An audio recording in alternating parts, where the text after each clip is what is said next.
going on, everybody? Welcome to the Oil Stream. We are live at, Hernan was in the chat there.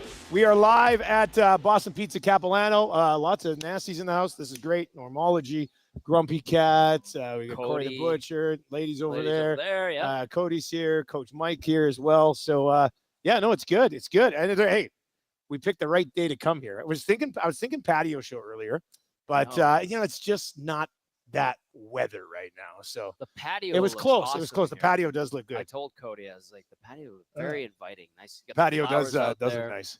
Yeah. I think your hair is way better than my hair today. So toss me one of those Boston Pizza. Okay, here we go. We got the new rebrand. So yeah, the Oil Stream is brought to you by Boston Pizza. And I walk in today thinking, summer menu, but also new logo design. Yep.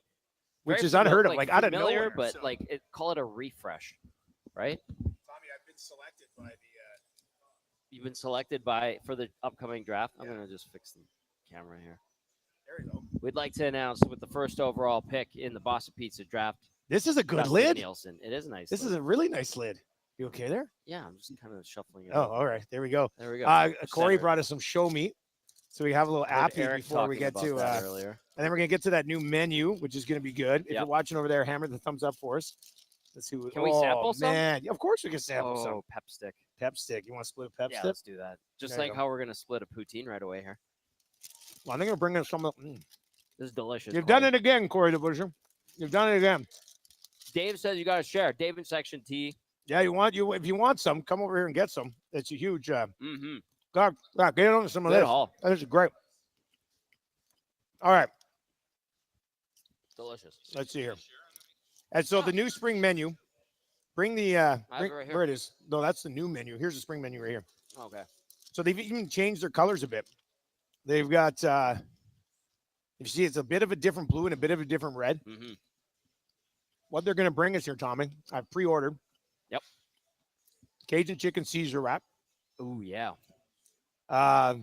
And they're going to bring us these cherry cola beef sliders. I'm very excited about these. Those guys just had the cherry cola sauce on the wings. So there's a new cherry cola sauce that you can get here. I love that. And then they are going to bring us this later in the show. Okay, so Zach to come, as I was leaving the studio to come here, was on his way in. He goes, "What do you think of the cactus cuts with ice cream?" And I was like, "I don't know about that. I'll try it." But we got to try it. But then it's maple ice cream, right? No, it's maple caramel. Maple caramel. Sauce. Just vanilla ice cream, which is my favorite ice cream. But I love, and I was like, man, that might be too much of a good thing, but I'm here for it.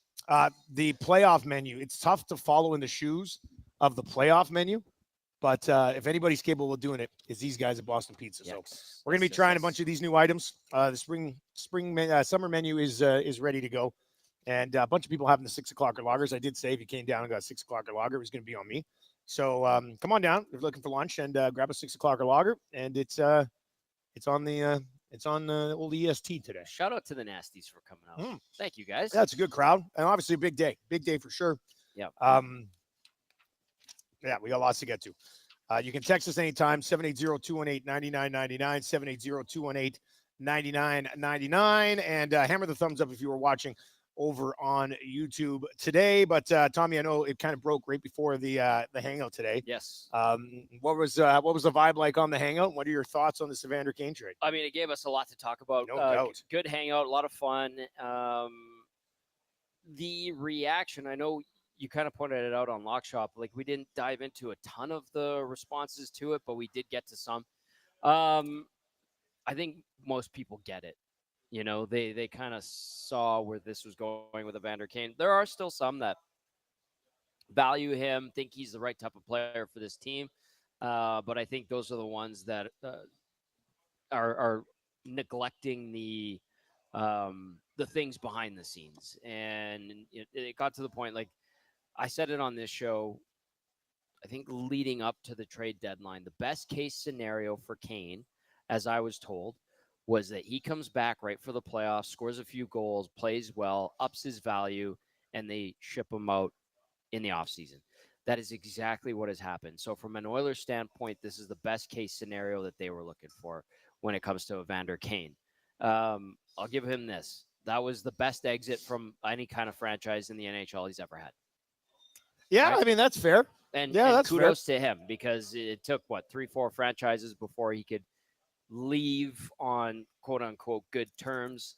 I'll say this too. He was good in the community. What he did in and around the city, I think, was very good. What he did with Cecily was excellent. Him being friendly and approachable, which is always great. I think that's a huge thing, and that can't be neglected either. Now, that's different than what he's like as a teammate, what he's like within the confines of the locker room and with the team. And I think they had gotten to a point where they were ready to move on a year or two ago. Again, this guy can make a big impact on the ice positively for his team when he's dialed in and healthy. But also, there's it's hard to change your ways when you're already kind of set in them. He never really clicked with Draisaitl, did he? Nope. On and off. We've been sitting here. Trev made a good point today about, the last, since Draisaitl's been here, who's his go-to winger? There hasn't been one. Really I think you kind of wanted it to be Evander Kane, but I just don't think they ever clicked on the ice. Maybe even off the ice too, but they definitely didn't click on the ice. And for me, I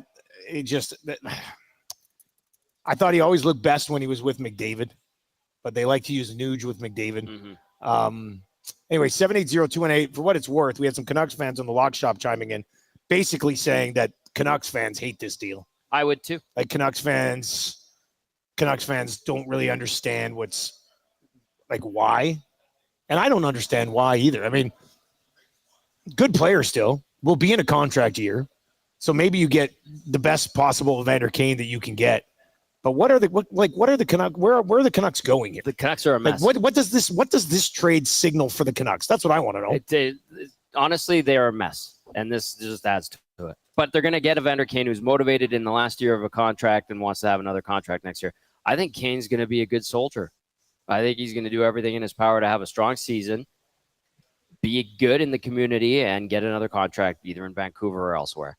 I just want to address this one. Michael Curtis, I don't know why his Curtis portion is in all caps, says, best exit, a bag of pucks for a return. Good spin, not. Michael Curtis, how did things end for Evander Kane with the San Jose Sharks? In a lawsuit. How did things end for Evander Kane in Buffalo? Turmoil, court cases. How did things end for Evander Kane in Winnipeg? One of the leaders on the team literally throwing his clothing into the team hot tub. So that's what I mean by best exit. If you can't comprehend that, you're lost. Thank you. There you go. I love it. 780-218-9999. 780-218-9999. Tube Sock says, please pass along greetings to Normology and Grumpy Cat. So Normology waves at me. A polite wave from Normology. Just so you know, Tube Socks, Normology waved at me. And so that's good. Might I say Normology's mustache is phenomenal. It's phenomenal stuff. Well done, sir. See it at the Play Alberta EST Golf Classic going down July 8th at the range. Oh, here we go. Dusty, it's go time here. It's go time. What do we got here? Cherry Cola. Okay, that's the Cherry Cola sliders. All right. Cody, okay, thank you, Cody. Thank you. These are the new sliders on the menu. The Cajun Perfect chicken. size. Look at these little sliders. Yep. I know everybody's going to be like, Dusty peppers, but actually I like cooked peppers. Surprise. The Cajun chicken wrap. That's a Cajun chicken wrap. I'm definitely going to dive into that. Yeah, that looks That's good. nice. There we go. Very nice. What is this? What is this? Separate plate. Separate plate poutine. Keep your hands off, Tommy Gazzola. Oh, baby. Keep your hands off. Thank you, Cody. So this poutine, it's bigger when you order it, but they put it on 2 plates for us. Because of what happened. Because Tommy's a pig and he ate all the poutine last night. Yes. This poutine was so good on the playoff menu, it's become a permanent item. You know what it reminds me of? It reminds me of when we launched a 6 o'clocker lager and they said, hey, we're going to try it once. And then it sold out immediately. Then the second batch. And it sold out immediately. And then at that point, they were just like, you know what? We're going to make it our permanent lager. Yep. That's what this is. It's essentially the 6 o'clocker lager of poutines. And it's worked its way onto the menu. So, yeah, excellent. What a glorious day here at Boston Pizza. We actually get an Evander Kane trade to talk about and new menu items. If you like the playoff menu, you're going to absolutely love this one as well. Pender's Pancake says, our cherry cola slider is new. Yes. Yeah, the cherry cola sauce is new here. So the boys had it. Dave and Corey the Butcher had it on the wings.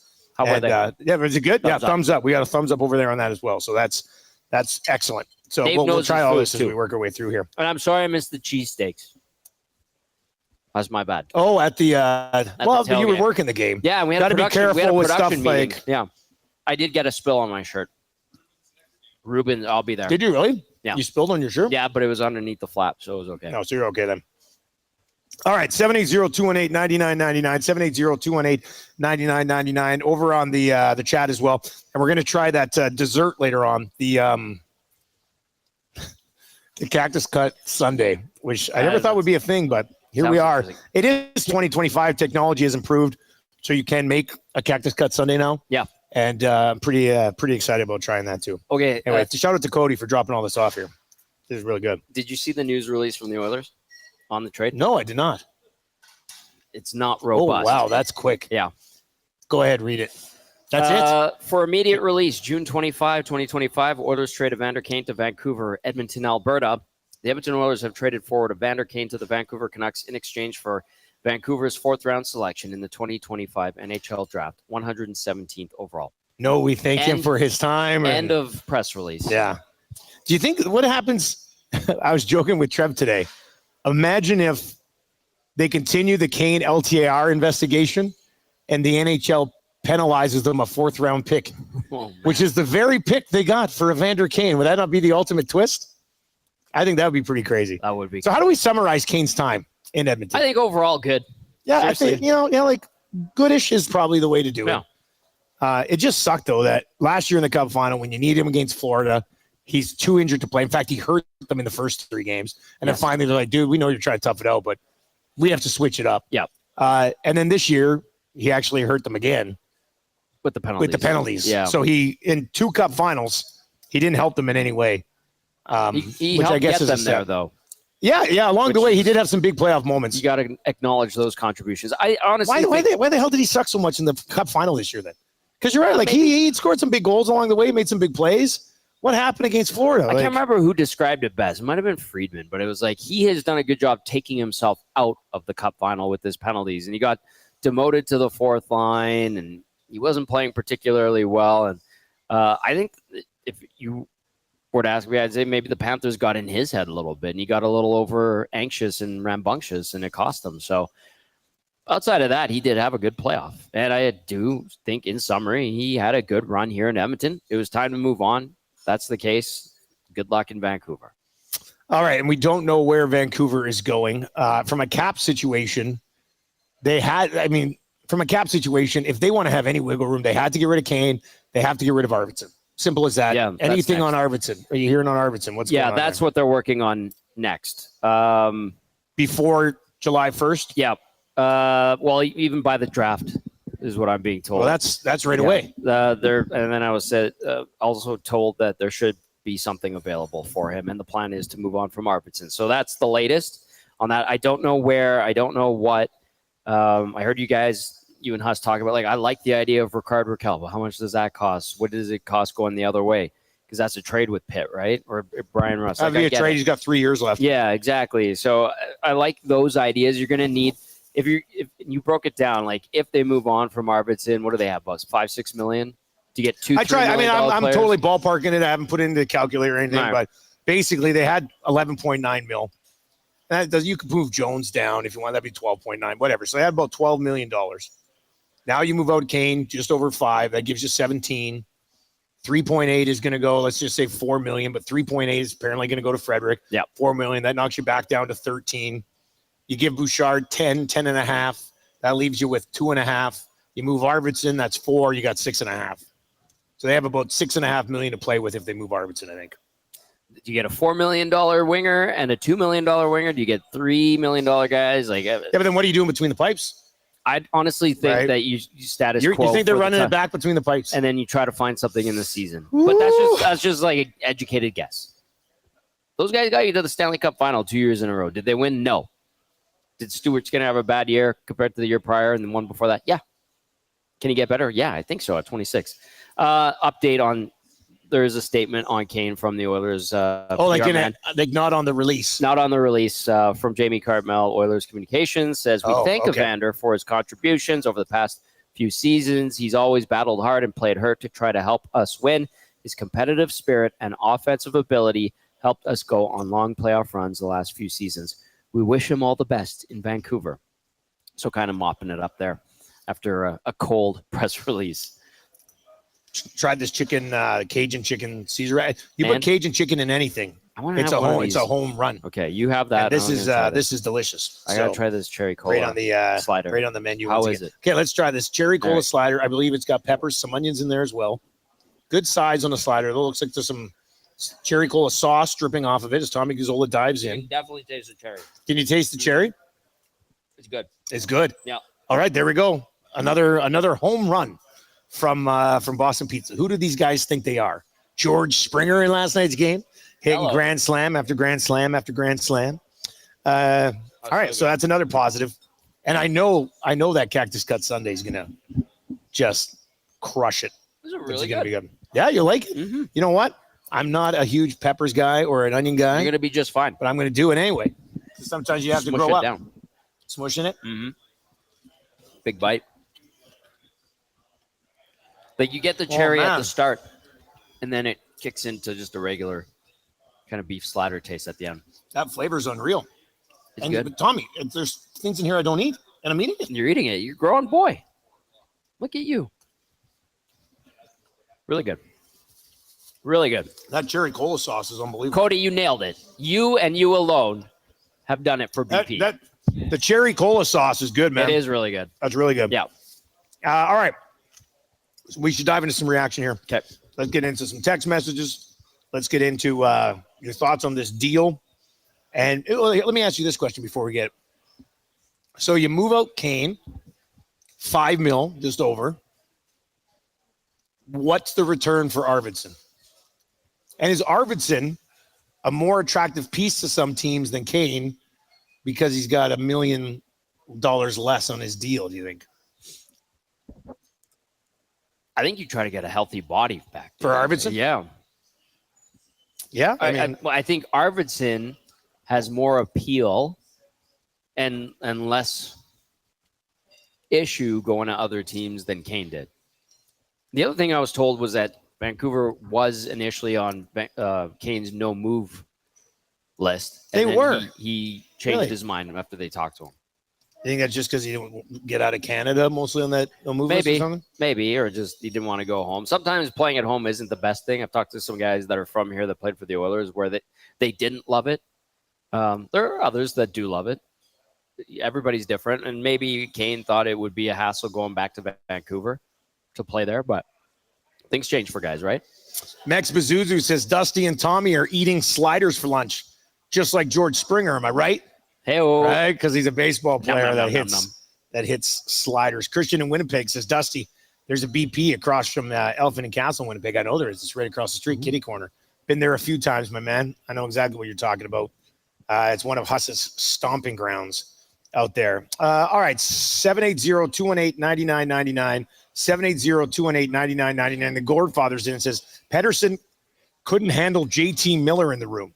I can't wait to see him work with Evander Kane. And I think to be fair here, JT Miller held a lot more sway in the Vancouver room than Evander Kane is going to. Don't you? That's fair, I think. Like JT Miller and Pettersson almost sounded like they were having a power struggle. There shouldn't be a power struggle with Evander Kane. It got personal, apparently, too. If honestly, if Kane goes in there and he's on his best behavior, keep in mind that last year of his contract and he wants to stay in the leagues and still make big bucks, he's got to buy in and be a team player and help Pettersson out if Pettersson's still there. The scenario is a bit different, but are the personalities and egos big? Yes. Could they clash? Potentially, but if Kane goes in and he's a good guy, like he was for the first year and a bit here, says all the right things, does all the right things, plays hard, I think that could be a moot point for at least a year. All right, 780-218-9999, 780-218-9999. What are you expecting return to be on Arvidsson if Kane got you a fourth-round pick? What will you do with the cap space that moving Kane and here eventually Arvidsson will free up? And I guess they should have just kept Fogle and Holloway, but that's a conversation for another show. Right. today. All right, let's dive into some of your comments in the chat. Smitty the Welder says, Puckpedia says the Oilers have $16 million in cap space. Correct, Smitty. That's kind of what I laid out earlier, right? You got 11.9. Now you're adding the 5. So that's even a little bit less than what they're saying right now. But all of like the 6, if they have 16 million right now, it's going to Bouchard and Frederick, and then a little bit left over. So if they want to have some walking around money, Arvidsson's got to go as well. And we'll see if they're able to do something along those lines. I saw a couple of texts via the inbox. Library Pat says, this Kane trade is a Vancouver spin on the Oilers' acquisition of Duncan Keith.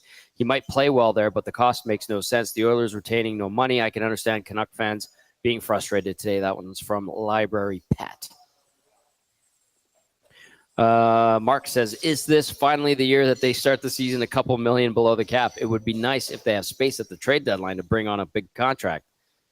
I don't think it looks like it's going to be that way. I mean, no, I don't think it is. Like we're to be honest with you, with where they're at with the cap right now, people are not going to want to hear this. So I guess earmuffs. But if Frederick and Bouchard take up 14 and a half of the 16 they apparently have right now, you move Arvidsson, it gives you 6.5. Right. How much goes to Perry? There's been rumors they want Kapanen back. Yeah, that there's still crazy. The Connor Brown conversation. Right. Like, so, I mean, if you were to try to keep Connor Brown, Kapanen, and Corey Perry, that's probably combined between the 3 guys, $3 to $4 million. Then you got $2.5 million to spend somewhere else. So, like, there's still some smaller deals that will need to get done here if they plan on bringing those guys back. Maybe it's just Matt Savoy. Maybe it's just Thomasek guy. Thomasek's 1 point something. Yeah. And he'd have to count against cap. So Philp might be in the mix next year. So there's not like I don't know. I don't know if there's really going to be much room after you move Arvidsson and sign some depth guys to go out and find a top 6 forward, or let alone a goalie. So there's still like this Kane move from a cap perspective was 100% necessary. An Arvidsson move from a cap perspective is 100% necessary. And then I'm afraid they might still be sort of just piecing it together a bit. Yeah. Come free agency day. Like people are like, they're going to trade for JJ Peterka or they're going to trade for Raquel. Like I like both of those guys. Yeah. But financially, how do you make it work when you also have to sign 2 or 3 bottom 6 guys? And you're only going to have about $6 million to work with. I'm trying to think which guys that they would even be considered moving. Henrique? Yeah, maybe. Now, what's his no move status? Great question. I'm just thinking we didn't find out until late in the season that he actually had one. If they view Frederick as a 3rd line center, then maybe Henrique is a guy that you can slide to the wing. Well, you can slide him to the wing, or you can move him for a winger. Okay. Right. I'm just trying to. I was saying that to Trev earlier in studio today. I'm like, what if, and to Benny, like, what if you just slide Henrique over to the wing for a year? Henrique has a straight up full no movement clause. Nice. So he would have to get his approval, and if we're going to try to ship him to a place like Buffalo, I don't think he'd say yes to that. I don't think that'll happen. Call it a hunch. So right now with Kane gone, and Arvidsson about to go, Draisaitl, McDavid, Hyman Nuge, that's 4. Henrique's 5, Janmark 6, Thomasek's listed on here, that's 7. Max Jones is 8. Vasily Podkolzin is 9. And then Matt Savoy would be 10. Then you need 3 more players. Yeah. Oh, and Frederick would be 11. So 2. So you need a couple more guys there. That's if you're okay with Max, if you're okay with Max Jones playing, if you're okay with this Thomasek guy playing. Well, I think you kind of promised it to him, didn't you? I think there's probably a pretty strong urging that you're going to get to play on the Oilers. I mean, he's been sniffing around the NHL for a few years. He wanted like $2 million per. Yeah. And nobody wanted to take him on that. So with everything we're talking about, how do you plan on spending more than 3.6 on goaltending? You can't. This is the lesson that we're conducting today. It's like there's going to have to be a sacrifice somewhere. And maybe the sacrifice is Philp is playing and Brown's gone. Perry, I guess you're going to try to bring back. But I guess I'm finding it hard to believe that there's going to be a significant addition up front. That's what I'm kind of looking They're not at when it going comes to big the game bat. hunting, Like, I don't think. No. I like the idea of Raquel or Rust. But can they make it happen? it's over $5 million. So Hampton Steve texted in 780-218-9999. Do you guys think that Arvidsson gets traded before the draft? Seems teams are more willing to move 2025 draft picks. If it's a pure salary cap dump, could the Oilers get a third-round pick from a team with an extra pick? Hampton Steve, yeah, potentially. If you're really aiming for another third-round pick, I would try to see if you could get a healthy body coming back, a better fit. lower cost. Yeah. But the ultimate question there is the first line. Do you guys think that Arvidsson gets traded before the draft? I'll reiterate, yes. From what I'm being told, that that's something that they're already working on. We thought there was a pretty good chance he'd be moved before the deadline. Yes, we did talk about that. So like before the draft is, I think, almost a certainty. Troll says, guys, if they move Kane out and keep all those bottom 6 guys and have no space to upgrade the second and third lines, and this second summer in a row here where they've gotten worse. Did they get worse? Because they did go to the Stanley Cup final again. Yeah, but I think they had a better chance to win the cup the year before. Which is crazy because they were down 3-0. Yeah, but they should have been up, or they should have been at least 2-1, if not up 2-1. Bobrovsky was unreal early in that series. No, I get that. Like I thought they were way more competitive 2 years ago than they were this year against Florida. Now Florida had improved as well. Florida got better. But I don't know. I don't hate that take. But did they really get worse when they were more than the best team in the Western Conference than they were the year prior? Regular season they weren't. Like regular season was a worse regular season too. Sure. By what, like 4 points? Mm-hmm. But they were dinged up. I don't think they were as good this year as they were last year. Plus their penalty kill was awesome last year. Penalty kill sucked. And the penalty kill sucked this year. Just like they weren't as good as team this year. So I do think, we'll see how it sorts itself out. Different team. Is Matt Savoy ready for top 6 minutes? I'd say he had a really good year in the American League, though. I mean, maybe. If you said top 9, I go, yeah. And we know, like, that's the other thing, too. When you talk about it on the morning show, I'm driving in, and I'm going, yeah, you're right. Like, Leon Draisaitl hasn't really had a winger that we could distinguish as his. Who would be the one guy you would even think of? But at the same time, Knobloch switches the lines all the time. All the time. Yeah, but even when Leon, like, even before Knobloch, with Woodcroft and McClellan, like, who was ever locked in with Leon? Oh, man. This is a major kind of... Yeah, kind of. A little bit. If somebody wants to look it up, or somebody has an answer to this, who is the best winger that's ever actually got locked in beside Leon Draisaitl? 780-218-9999. 780-218-9999. The answer for McDavid is Hyman. The answer for Draisaitl, as far as I'm concerned, is probably McDavid.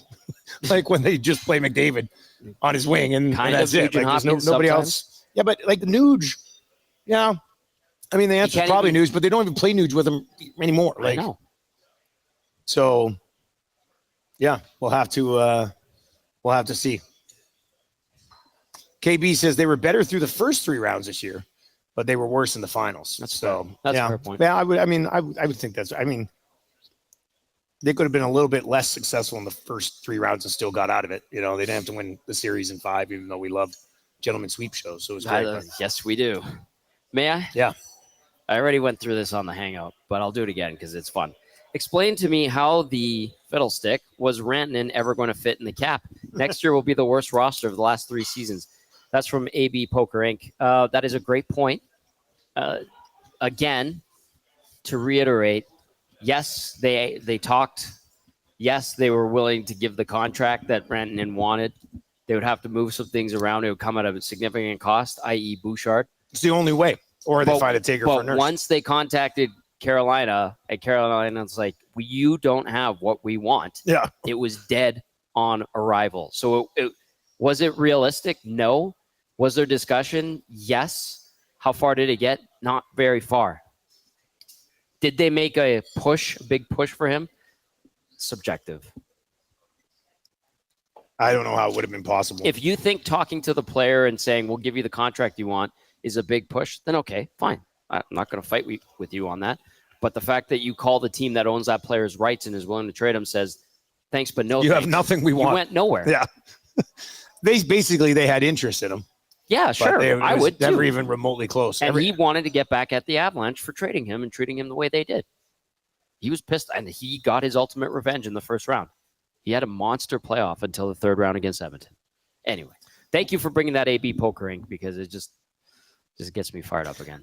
Here, you want to get fired up? This one got me fired up. Okay. Waddy in Cloverdale says, a dead horse here, but Holloway was a perfect fit on Draisaitl's wing last playoffs. I'm not disagreeing with that. I thought they would keep him. Tyler the engineer says Podkolzin this year. Gross, but yes, good point. Yeah. Hersey says, and maybe this will be a lesson learned from last year, but Hersey texts in, I just really hope the Oilers don't go out and get injury prone, coming off a couple of bad year guy, but had 20 goals a few years ago, or hole fillers or waiver guys. They really need to make a move of some sort of significant trade. It's just very hard with zero assets and picks. That's a good point. You know what? But I think even if you had cap space, you could find a way. Like you move picks in the future, you can do whatever.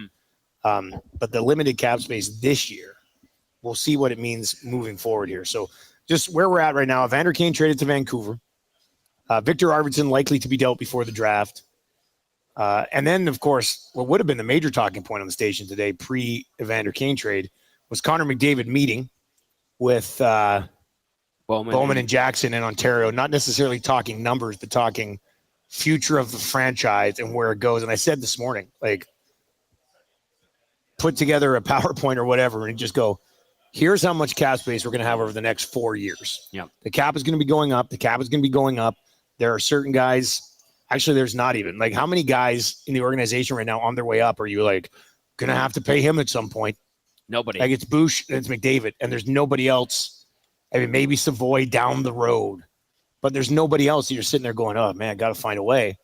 That's true. So they should be able to look at him and point out, we're going to have some flexibility. Here's how we're not going to F it up. Yeah. Is that, like, not the conversation that they're probably having? And what if McDavid goes, okay, what about goalie?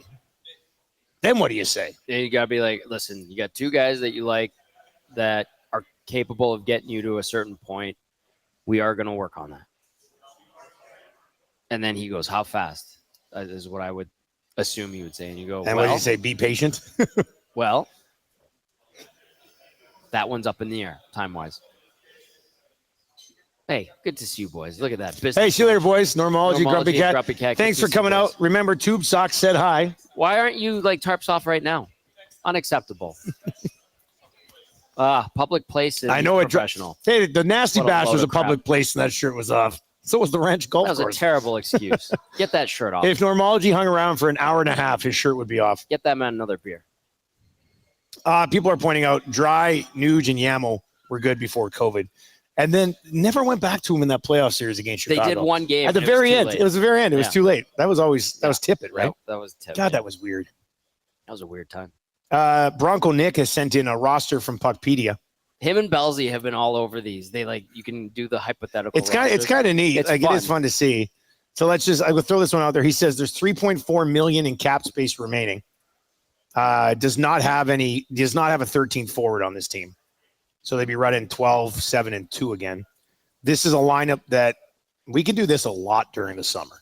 Yeah, we can. I could do one of these every single show. So he's got Skinner and Pickard still between the pipes. The blue line stays the same with Stetcher as your number 6, Emberson as your number 7, playing Kulak on the right side with Nurse, and then Wallman and Stetcher.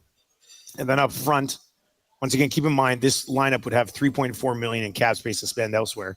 Pretty sure Broncos Nick has been trying to get Patrick Kane here for years now. Yeah.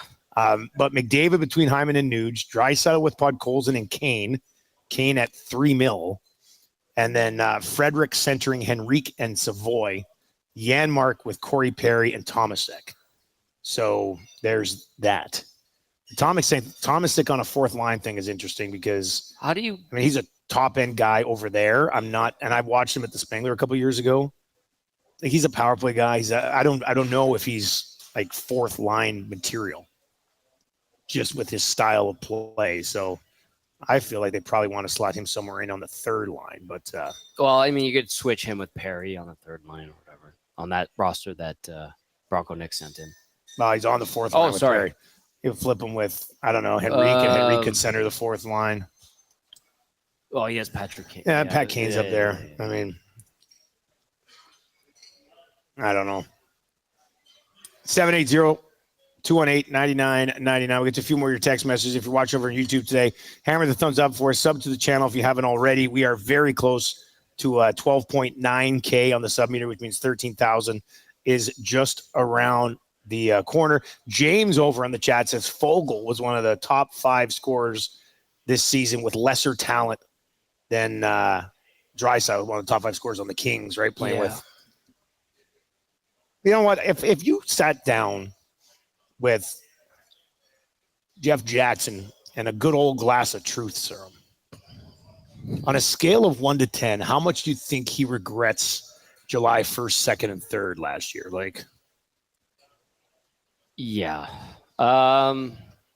like the first week, like however it was, 7, till the offer sheets 7. got taken. Like quite a bit of regret there, right? Like there was so much excitement at the time. Everybody thought everything was great. There Now was, 6 but or 7. I think it's fair to say that not everybody thought the Holloway thing was great. Those right were out of the gate. Right out of the gate. You're like, what's going on with Broberg? that one? I knew. Kiss him goodbye. He was so disgruntled, making noise. The trade request. That one kind of pissed off Kenny Holland. I'd put it at like a 6 or a 7 out of 10 because it just kind of blew up. Both of those moves, the big ones, were Skinner and Arvidsson. They blew up in his face. Andrew, the accountant, sent in his lineup. He's got $1.5 million in cap space. McDavid with Henrique on the wing, and Hyman. What do you think of Henrique on the wing? I think he's better on the wing. I think you might get a better year out of him. Are you going to get 50 points again? Probably not. But if you got 35 to 40 on the wing from Henrique, and he's better and more noticeable night in, night out, and he doesn't have to worry about the responsibility of playing center. We haven't seen Frederick as a center in Edmonton, right? No, we haven't. I'm not even sure what he's capable of, but apparently he likes to play it and he can play it. So that's why I think maybe that if you're looking to find an internal solution, it might be sliding Henrique over to the wing for a year. So his top 6 is McDavid and Draisaitl down the middle. Henrique with McDavid and Hyman. Nuge with Draisaitl and Matt Savoy. And then Frederick centering a third line with Podkolzin on the left side and Adam Gaudette signing as a UFA on the right side for $2 million. Max Jones on your fourth line left wing. Nick Bjugstad in now, the middle. hang on. Now, that's right shot center. Yes. Pagnotta said on Hello Hockey that they are sniffing around and would be interested in bringing Bjugstad back. And I did make a comment about retreads coming back to Edmonton on the Hangout, but that was in regard to people talking about Klim Kostin coming back. I have time for Nick Bjugstad. I really do, if he would be willing to come back. I think he was a good fit here. But he got a better offer with Arizona. He was a good fit. And he took it, and he was happy there. But that's one where I'd be like, yeah, bring him back. But if you can find a way to make that work, I think he'd be great. Oh, he said he's got 1.3 left, but he only has 12 forwards. He only has 6D. Oh, he's got Forsberg in net behind Skinner, too. Oh, he's bringing him back. Hey, there you go. There's another guy that was part of the team already. Dirk texts in and says, really early question, but are they keeping Ekholm beyond next year? I don't know. That I don't know. I did talk about Ekholm a little bit, seeing as he does live here. I could see him being the kind of guy you want to keep in your organization after he's done playing. He's a good man. I think he's the type of character. Like, you know, when they had a chance to go and get a Struddy type, when Struddy just retired, and bring him in like hockey ops, and that never materialized. Like, I think Ekholm is that kind of guy. Not as funny as Struddy, though. Struddy's hilarious.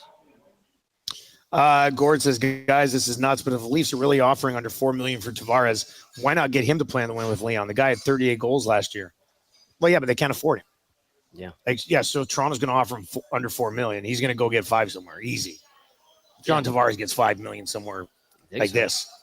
You know what probably ends up happening? He probably signs in Tampa, Florida, Nashville, Vegas for like 4.5, saves a bunch of money, and then everybody complains about it.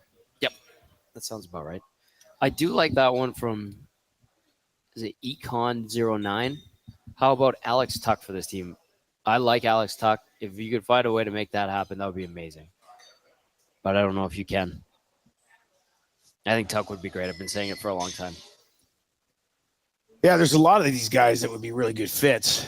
Like I like Raquel, I like Paterka, I like Tuck, but how do you do it? Unless somebody loves Arvidsson. If you're Buffalo, like it's pretty obvious with how good the players Buffalo has let go to other teams or traded away or whatever.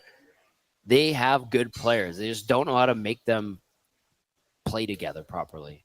And that's on management and the coaching staff. It's a mess. It's a mess. I can't get over this handle. Oh, which one? Sorry, I'll have to text box. We'll have to reload. Yeah, you got it on yours there? Yeah, I had it, but it was on it was like front and center on your screen. See, James says over in the chat, he goes, Tavares could get 3 years, $7.5 million. That was a Brock Nelson contract. Yeah. If Brock Nelson's getting 3 years, 7.5, I'd rather have John Tavares, who scored almost 40 last year, is still going to get 3 years, 7.5. So. Yeah. Uh-oh. Yeah, we got room. Oh, boy. All right. Yeah, slider in here. Put that on there, and then we'll move this over. That. By the way, this Cajun chicken Caesar wrap, buddy, on point. And here's the ice cream. Oh, baby. Okay, so this is cactus cuts with vanilla ice cream, maple caramel sauce, bacon. This is the first ever cactus cut sundae that you've probably seen on camera ever. What a concept. And I don't know how it's going to work. Okay, I'm going to be the taste tester. All right, Tommy Gazzola's got a cactus cut. This is, I like dipping French fries in ice cream. So yeah, Frosties I think that's the concept. This is a dipping thing, right? Yeah. Okay. Got to dip hard there. Here we go.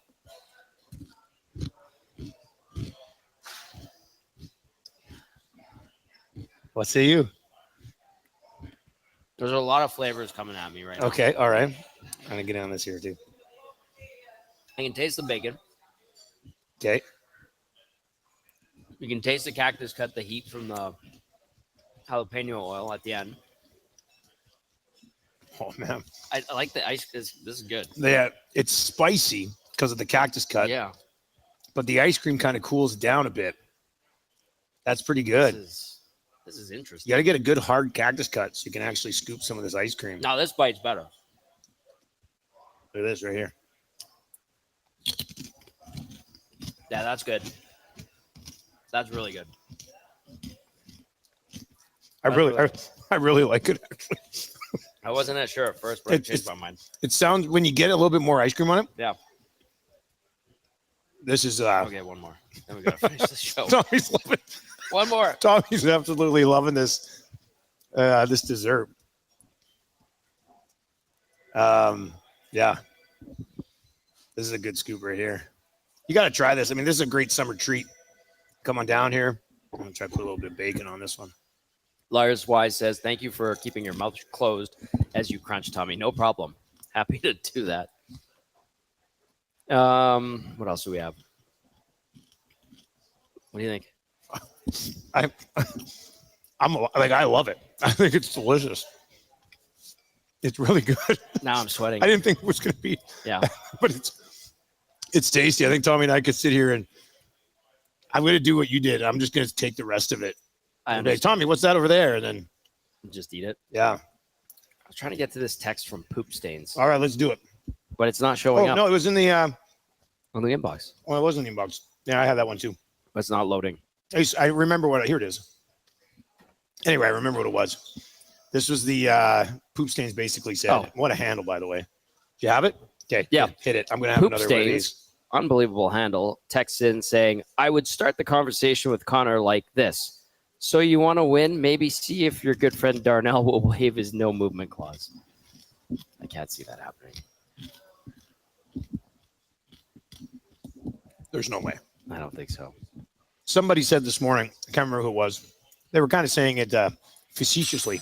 Yes, good use of But it was like, oh, I remembered. You can't trade Darnell because he's best friends with Connor. That's right. But, I mean, that's kind of right. Yeah. He has a no movement clause. Well, tell me a team that Darnell Nurse is going to accept a no movement clause to.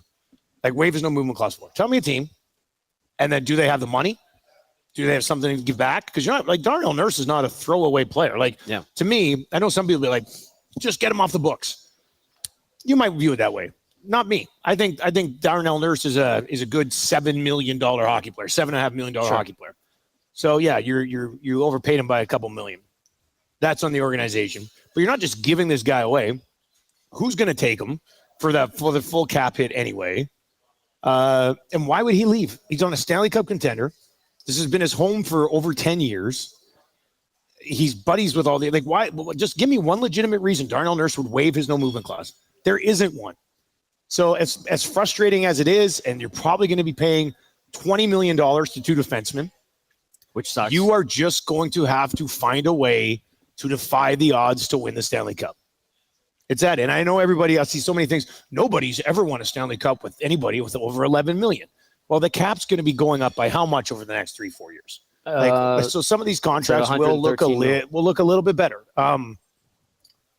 So I mean, the thinking that Darnell Nurse is going to waive is just it's just the biggest waste of time. It's not going to happen. I just don't see a world where Darnell Nurse would accept to be traded away from a place he's called home. This is why he has the no movement clause. Yep. Should have never got it. Like when they give him a deal worth that much money, there should have never been. It's either, yeah, you want a no movement clause? The deal's 8. Yeah. Your no movement clause, no movement clause, you can have 9. But there should never have been a no movement clause. Modified, no trade a little bit, whatever. But, I mean, come on. It is ridiculous when you look on Puckpedia how many guys have the anchor beside their name. In Edmonton, it's crazy. Coach Mike, who's here, good to actually meet him in person. Yeah, there he is, yeah. Says Oilers might just improve the team as the season goes along. Doesn't matter what kind of team they ice to start the year. There is no real fear of being out of the top 3 in the division. Coach Mike with that. But that's what we're thinking about goalies, right? They'll be a playoff team with Skinner and Pickard. Yeah. Oh, you're eating that ice cream. It's really good. Logic, common sense. Like you can change your team in the season. That was something we talked about last offseason. Your team can improve as the season goes along. What did they do this year? They went and they got Jake Wallman. They got Klingberg, who was terrible in the regular season, good at times in the postseason. Kapanen had some good moments. So you can tweak on the fly. Guys shake loose. It happens. I want to say the one area that it looks like they might have to address during the season is between the pipes if they don't do it right now. And there's a lot of unsexy options right now. Awful options. The problem is, part of me was going to be like, but how can you rework your goaltending during the season? But Colorado did it this year. So if Colorado found a way to completely overhaul their goaltending. I don't even like their goaltending. No, but that's just me, though. I like it more than I liked it before. Well, Georgiev sucks. Georgiev's a bum. He's not good. So I watched the Oilers sign Georgiev. I hope to God that's not the case. We would sit here and be like, this guy's a bum. They didn't even like him on the team. 1 year, $1 million. In Colorado. They didn't like him. Yeah. They mocked him.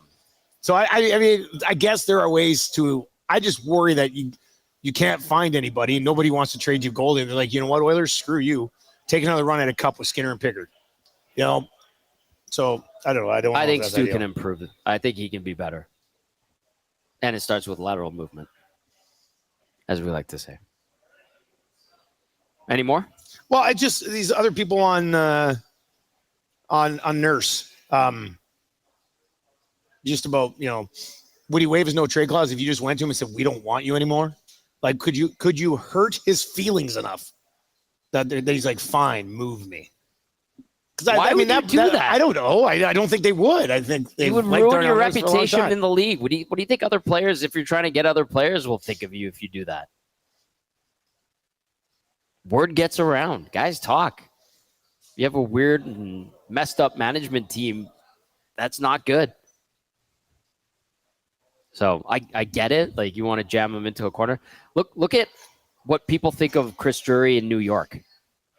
He basically did that to Jacob Trouba as captain. Everybody talks shit about Chris Drury now. For good reason, because he's crazy. And he's got a terrible reputation around the league. And guys, he turned what was the President's Trophy champions 2 years ago into a mess. A mess. And he has that cutthroat style. So you got to keep that in mind. I understand where you're coming from with that idea, but it's a double-edged sword. Gord over in the chat says the whole run it back with goalies because they've been there before, but you have to change mix up front, even though they've been there before. It doesn't jive, boys. Yeah, it does. Well, Yeah, but I don't think we're necessarily saying that. We're just looking at the facts right now and saying it might be tough for them to get a goalie. Exactly. Like you could, if a perfect world, if you could change your goaltending and your forwards, then yeah, I would do that. Great. But I just think they're in a jam. I think it's a little bleak. Yeah. On from that perspective, at least. Those of you asking about the goalie coach, go back to Two Guys in Goalie yesterday. We got into a good discussion with Gager on the goalie coach, and with Noodles this morning. We kind of hit on it briefly as well. Do you need a goalie excellence department constructed of more than 5 former NHL goalies? Maybe. Florida's got that. That's Florida's thing. Yeah. Nick says online rumors, but Gibson 50% retains. Skinner and Arvidsson mentioned. That's from Garfield. Sounds like an overpay. Yeah, who's Garfield's who's irrelevant. The Garfield. No, I'm not Speedy Turtle. Didn't we think it was Stoff for a while? Wasn't Garfield? Maybe. He can't help himself. He likes to get his fingers in everything. So I know there's like he's got a burner out there somewhere, right? Like 100%. Yeah, he won't give it up. And for the last time, I saw someone say I'm Speedy. I am not the Speedy Turtle. I don't even know what that is. It's just stupid. I don't go on HF boards. I told everybody. I got shredded on there my first year with the Oilers at Oilers TV because I was awful on the broadcast. And I said, I'm never going back on there. And I've stuck to that. So, no. So, I mean, you know what? You should probably cool down with a cactus cut Sunday. I can do that. Fight right now. Man. Cheers. My goodness. Cheers to Cody. You got to try this in the summer here, BPs. That's real good. I think that's my favorite new dish. The poutine I've been picking away at too. Yeah, me too. This Cajun, the Cajun wrap. If we weren't on the air, this thing would have been demolished 40 minutes ago. But it's absolutely delicious as well. Look at the time. Yeah, well, I gotta get going. I board a plane in 45 minutes, so I have to get to the airport quickly. But this was a good time today. Yeah. Awesome. Thanks to Cody and everybody out here at Boston Pizza. The new menu is absolutely delicious. The new logo, I mean, it's like anything new. It's going to take a little while to get used to. But it's just like a refresh. I mean, it's just a little bit of a change, right? But I like the hat. It's a good fitting hat. And I'm definitely going to keep this and wear it on Oil Stream now. So that's nice. All right, we got EST Afternoons coming up next from 1 until 3. The Reed Wilkins Show from 3 until 6. Interested to see what Reed has to say about this Evander Kane trade today. Thank you to Corey the Butcher for dropping off the show meat. Tommy, I'm going to leave this with you so you can take it back to the boys. If it makes it back, I'm just kidding. I'm going to count. I'm kidding. There's 4 pepperoni sticks and like 2 pounds of jerky in there. So I'm supposed to meet up with some guy named Jay Gaucher behind a dumpster to give him the show meat. Gager? Don't give him the show meat. I'm kidding. That's the last thing we need. All right. This was a good time here at Boston Pizza today. Thank you for joining us. Evander Kane gone. Who's next? Probably Victor Arvidsson. So we'll keep tabs on that here at Edmonton Sports Talk. We'll have you covered the moment the Arvidsson trade breaks as well. For Tom Gazzola and everybody here at Boston Pizza, I'm Dustin Nielson, and I will talk to you on Monday. See you then. Ooh, a round of applause. All right.